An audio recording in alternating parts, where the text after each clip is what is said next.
నమస్తే అండి. నా పేరు వెంకట్రావు. మాది మంగళగిరి అండి. మా చిన్న పాపకి 2 ఇయర్స్ వరకు మాటలు రాలేదు.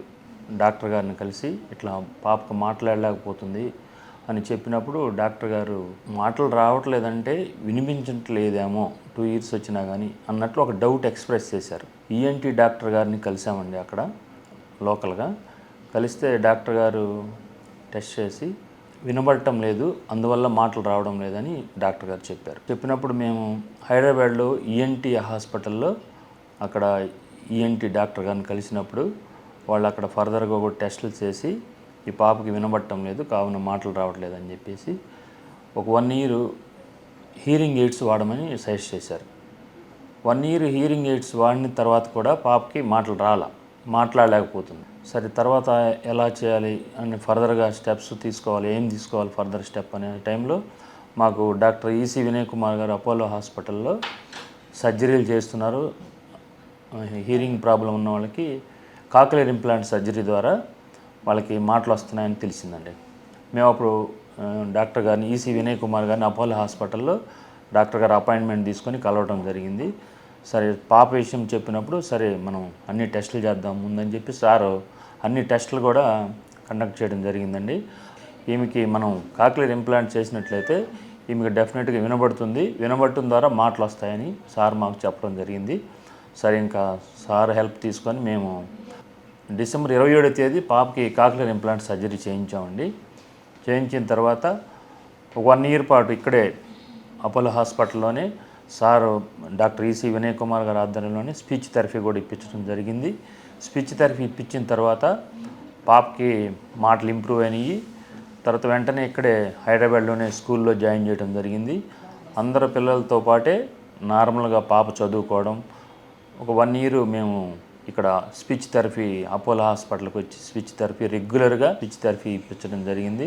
ఈ విషయంలో మా పాప విషయంలో హారిక విషయంలో మాకు అపోలో హాస్పిటల్స్లో ఉన్నటువంటి డాక్టర్ ఈసీ వినయ్ కుమార్ గారు మాకు చేసిన సహాయాన్ని బట్టి మేము చాలా థ్యాంక్స్ చెప్పుకుంటున్నామండి సార్కి. అదేవిధంగా సార్ బృందానికి ఆడియాలజిస్టులు కానీ ఇక్కడ స్పీచ్ థెరపిస్టులు కానీ ఇక్కడ ఈఎన్టీ డిపార్ట్మెంట్ అందరికి కూడా మా కృతజ్ఞతలు తెలుపుకుంటున్నామండి. Thank you very much doctor గారు. హాయ్, నా పేరు హారిక. నాకు చిన్నప్పటి నుంచి 4 ఇయర్స్ కాక్లియర్ ఇంప్లాంట్ ఉంది. తర్వాత ఇయర్ ఆపరేషన్ చేశారు 2007 ఇయర్ను. అప్పుడు నాకు వినపడలేదు, మాటలు ఎక్కువ రావట్లేదు. తర్వాత 2007 ఇయర్లో నేను అపోలో హాస్పిటల్ వచ్చి డాక్టర్ వినయ్ కుమార్ మీట్ అయ్యి అన్నీ ఎక్స్ప్లెయిన్ చేసి ఆపరేషన్ గురించి, స్పీచ్ థెరపీ గురించి. ఆపరేషన్ 2007 నవంబర్లో అయిపోయింది. అది తర్వాత స్పీచ్ థెరపీ ఇచ్చారు 1 ఇయర్ పట్టి. ఇప్పుడు నేను ప్రెసెంట్ మెడిసిన్ చేస్తున్నాను, ఎంబీబీఎస్ థియరీ చేస్తున్నాను, చదువుకుంటున్నాను. This hearing impairment in children is very common in Andhra Pradesh because of several reasons. But diagnosis of this hearing impairment is very important at an early age. And so if they have severe to profound hearing loss, a cochlear implant will give them normal hearing and they will be able to attend normal schools and do great. We have a lot of patients who have at least 30 children who have finished their engineering, and there are a couple of them who are doing medicine, and one of them is a IRS officer. So there is no limit for children with hearing loss provided it is diagnosed early and treated early. Today I want to say how proud I am to be sitting with Harika. When she was a child, I had operated her, done a cochlear implant for her, and she did well in her studies, attended normal school and college, and now at present she is doing her third year MBBS in Vijayawada.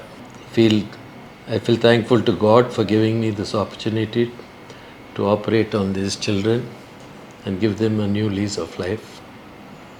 I wish Harika all the best, and probably she was telling me that she wants to become a ENT surgeon. I wish her all the best. Thank you so much. Right.